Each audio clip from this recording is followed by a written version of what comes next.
So in the background this whole time, I've been wanting to start a company. Like, I'd worked at these really small, EasyBloom was the smallest, about 8 people. I worked at big companies. I'd launched business divisions, and I was like, well, this is great. I know that I could go from 0 to 1 million, but I want to do it for myself.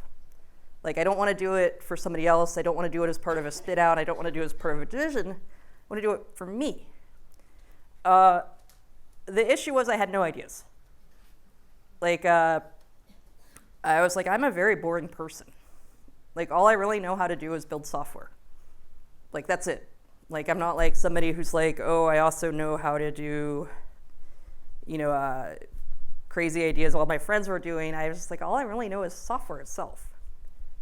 Like, I know how to ship a release. I know how to design a release. I know how to bring it to market. But just software stuff. That's what I love. I love software. My friend John Kodumal and I, who'd gone to college together, we would hang out. He was in engineering. And we would just sit around and talk about software.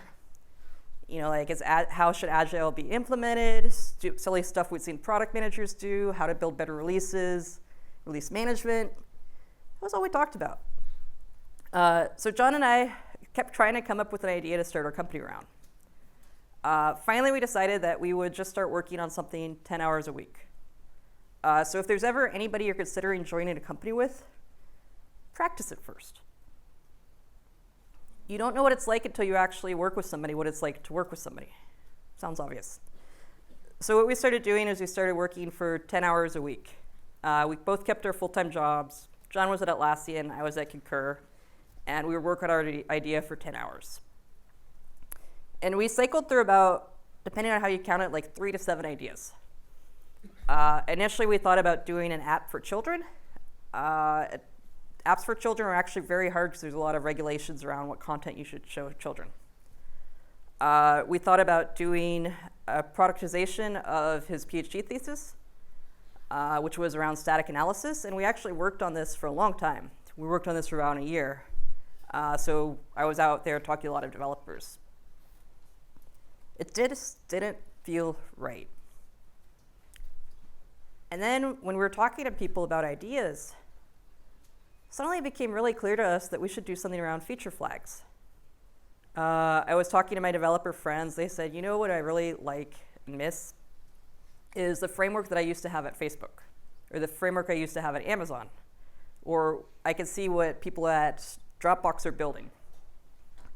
We'd had an internal framework at TripIt. Like, we had this internal framework where we could roll features out to different users, we could control it, we could see who was using a feature well. And I had always complained when I was at TripIt, like, why isn't this a product? Why do we have to keep doing it in-house? Even when I was back at Monster.com, I remember we had this catastrophic release once where I really wanted to try 2 different versions of something and then be able to do a kill switch, and there just wasn't a way to do it. It's like, why don't we build a product that makes software development better? And John said, that's it. That's our idea. Like, finally we have found an idea that takes advantage of what we're both really good at, which is software.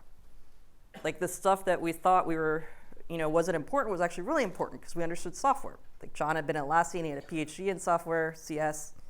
I knew software inside out. So we started LaunchDarkly.